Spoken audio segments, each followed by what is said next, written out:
2006 को Sony TV पे एक शो आता है जिसको होस्ट कर रहे होते हैं Arshad Warsi.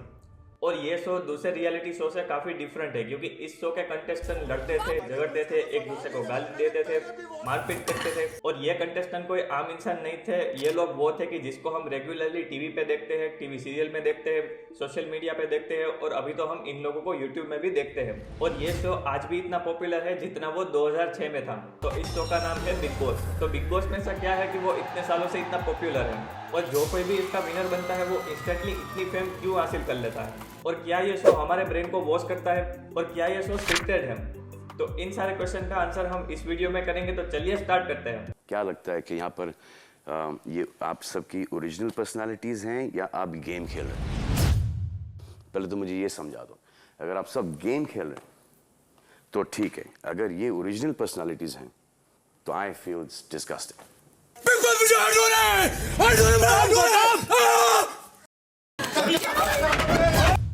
It's mad house.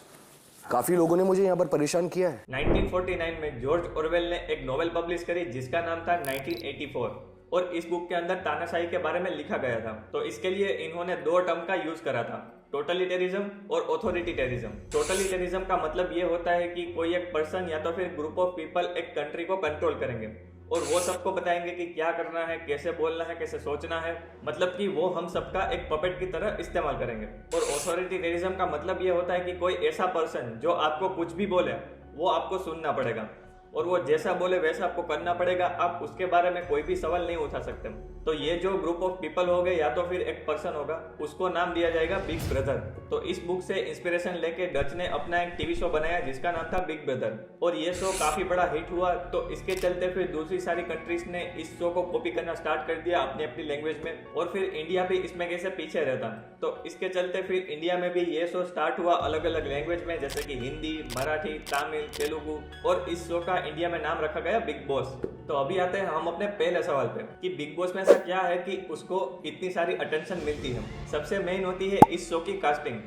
तो अगर आप देखो कि जब से बिग बॉस स्टार्ट हुआ तब से इसमें वही कंटेस्टेंट आते हैं कि जो काफी ज्यादा फेमस है, या तो फिर कोई फेमस पर्सनालिटी के बेटा या बेटी है, या तो फिर वो पर्सन होते हैं कि जो काफी बड़ी कंट्रोवर्सी का हिस्सा रह चुके होते हैं, क्योंकि लोग अपने फेवरेट कंटेस्टेंट को देखने के लिए बिग बॉस देखना स्टार्ट करते हैं और इवेंचुअली वो एक बिग बॉस की ऑडियंस बन जाते हैं। और सेकंड, इतनी सारी फेमस पर्सनालिटी को लाने का मतलब ये होता है कि उनको अपने शो के बारे में काफी ज्यादा प्रमोटिंग नहीं करनी पड़ेगी। फिर सेकंड पॉइंट है वोयरिज्म।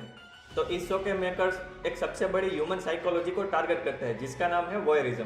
तो इसको अभी हम एक सिंपल एग्जांपल से समझते हैं। तो फर्ज करिए कि आपकी गली में कोई झगड़ रहा है या तो फिर आपके मोबाइल में आपको एक ऐसा वीडियो मिलता है कि जिसमें लोग मारपीट कर रहे हैं। तो हम सारा काम छोड़ के वो देखने के लिए बैठ जाते हैं और इसको देखते हुए हमको एक गिल्टी प्लेजर तो होता है कि जिसके चलते हमको बुरा भी लगता है, बट अंदर ही अंदर हमको काफी ज्यादा अच्छा लगता है। और अगर आपको ऐसी फिल्म देख रहे हो कि जो सीरियल किलर के बारे में है, तो वो भी यही करता है कि वो दूसरों को चोट पहुंचा के अपनी खुशी ढूंढता है।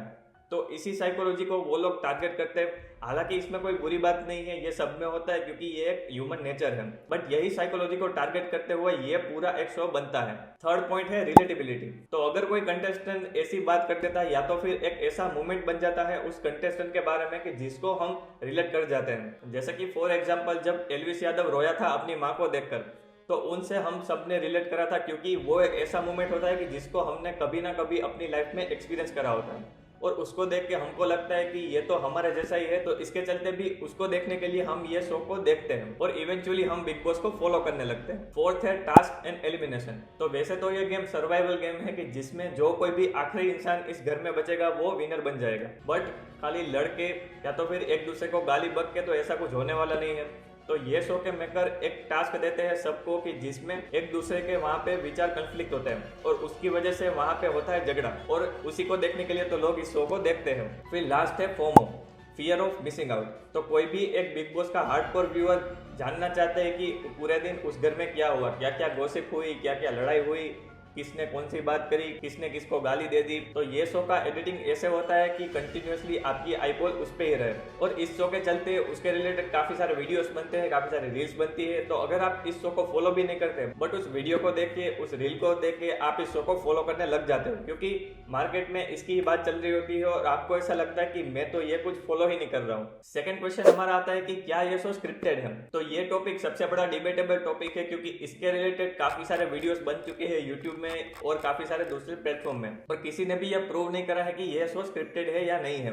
बट मैं ऐसा बोलना चाहूंगा कि यह शो हेवीली एडिटेड है। तो बिग बॉस के एक एपिसोड में ऐसी चीजें दिखाई जाती है कि जिससे एक व्यूअर उसके साथ कनेक्ट कर पाए, उसकी आईबॉल्स उसके एपिसोड पे बनी रहे, चाहे वो 1 घंटा हो चाहे वो 1.5 घंटा हो। और ये एपिसोड किसी के भी माइंड को इजीली मैनिपुलेट कर सकता है, किसी को भी इजीली वो हीरो बना सकते हैं, किसी को भी इजीली वो विलन दिखा सकते हैं। और बिग बॉस के कॉन्ट्रैक्ट में भी ये लिखा होता है कि कोई भी कंटेस्टेंट उसके एपिसोड के बारे में कोई सवाल नहीं उठा सकता, और बिग बॉस जो भी टास्क बोलेगा उसको वो करना ही पड़ेगा, नो मैटर उसको करना है कि नहीं करना है। और इसीलिए काफी कंटेस्टेंट को आप ये बोलते हुए सुनोगे कि ये बिग बॉस ने टास्क दिया है तो इसको तो करना ही पड़ेगा।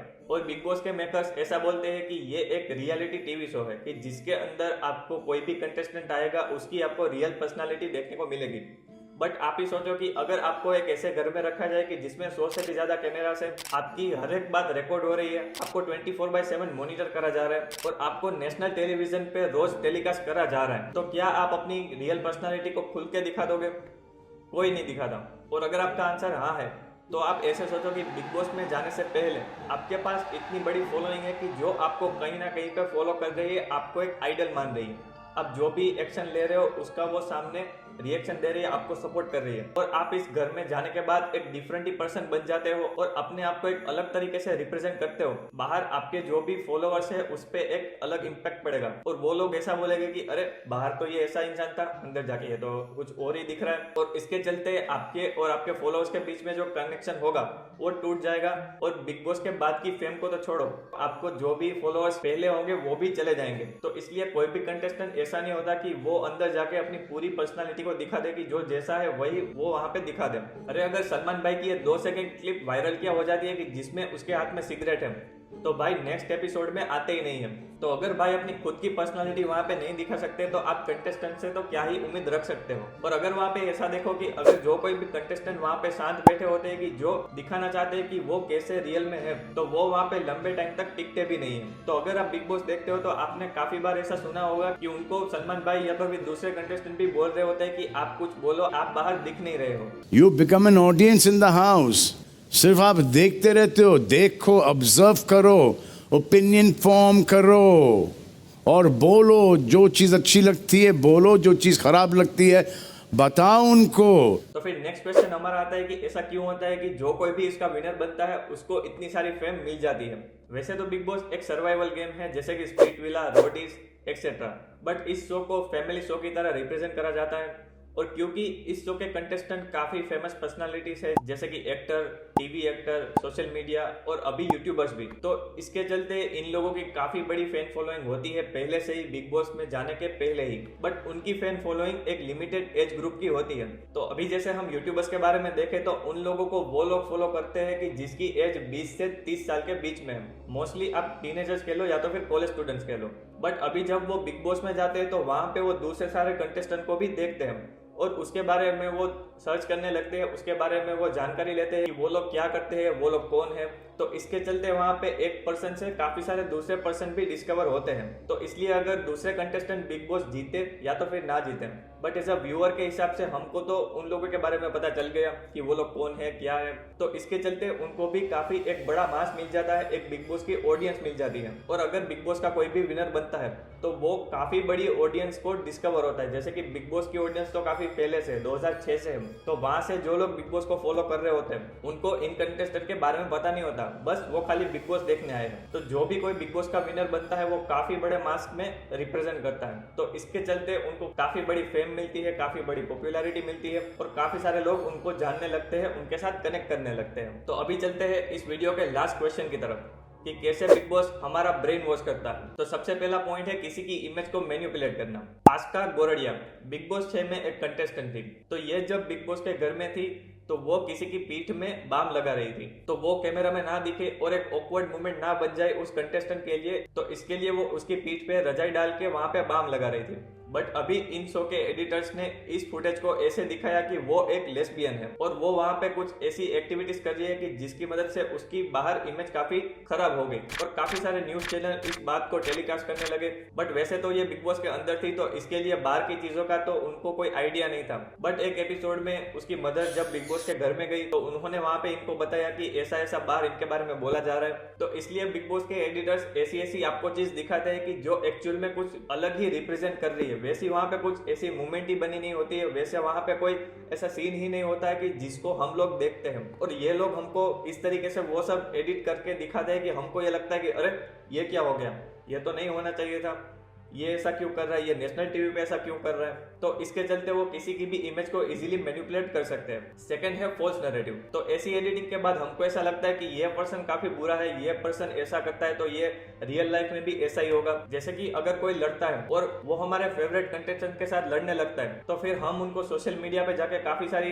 गालियां देने लगते हैं, काफी सारे कमेंट करने लगते हैं और ऐसे ऐसे कहने लगते हैं कि वो इंसान को काफी एम्बेरेस होना पड़ता है पूरे सोशल मीडिया पे। तो जिसके चलते वहां पे ऐसा एक फॉल्स नैरेटिव सेट होता है एक पर्सन के बारे में कि जो पर्सन वैसा होता नहीं है बट टीवी पे उसको ऐसा रिप्रेजेंट करा जाता है और वो दुनिया में एक अलग पर्सन की तरह ही बाहर निकलता है। फिर बिग बॉस को देख के हमारा स्वभाव भी एग्रेशन वाला हो जाता है, क्योंकि मैंने एक रिपोर्ट में पढ़ा था कि जैसा हम देखते हैं, जैसा इमोशन हम देखते हैं वो हम खुद से फील करने लगते हैं। और इसका एक एग्जांपल मुझे देखने को मिला था कि जिस हॉस्पिटल में छोटे बच्चों का जो रूम होता है वहाँ पे कोई एक भी बच्चा रोता है तो सारे बच्चे रोने लगते हैं।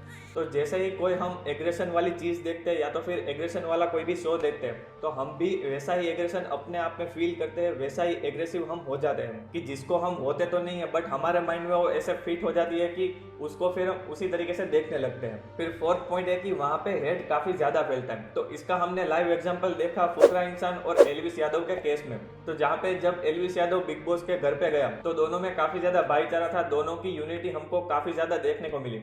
बट फिर एक ऐसा केस हुआ कि फुकरा के माइंड में ऐसा ख्याल आया कि एलविस यादव बाहर मेरी इमेज को दूसरी तरीके से मैनिपुलेट कर रहा है, उसको वहां पे फोर्स मार्केटिंग की तरह रिप्रेजेंट करा जा रहा है। तो वैसा तो कुछ था नहीं बट उसके चलते उन दोनों के जो फैंस है वो आपस में झगड़ने लगे, आपस में वो एक दूसरे को गाली देने लगे, उन लोगों की पोस्ट में जा जाके कमेंट्स करने लगे कि ऐसा है वैसा है, एक दूसरे के साथ लड़ने लगे। बट मेरा एक यहाँ पे पॉइंट है कि भाई आप जो कोई भी हो उससे आपको क्या फर्क पड़ता है कि जैसे कि अगर आपने उसके बारे में कुछ बोल दिया, दूसरे को कुछ गाली भी दे दी तो वो थोड़ी ना आप लोगों के घर पे आके आपको अवार्ड देंगे कि भाई तूने मेरे लिए बोला, वाह तू तो मेरा सच्चा फैन है, ये है वो है। आपको कुछ भी वहां पे ऐसा नहीं मिलेगा कि आपको कोई अवार्ड दे देगा या तो फिर आपकी वहां पे वाहवाही हो जाएगी। और इन दोनों की फैंस की राइवलरी को चलते ये काफी बड़ा मुद्दा बन गया। तो फिर इस शो को आप एक एंटरटेनमेंट की तरह देखते हो तो फिर उसको एंटरटेनमेंट की तरह ही देखो। आपके माइंड में ऐसा कोई थॉट ना लाओ कि भाई ये ऐसा है, ये ऐसा है, इसको मैं ऐसा बोल दूंगा सोशल मीडिया पे जाके, इसके बारे में मैं हेट फैलाऊंगा।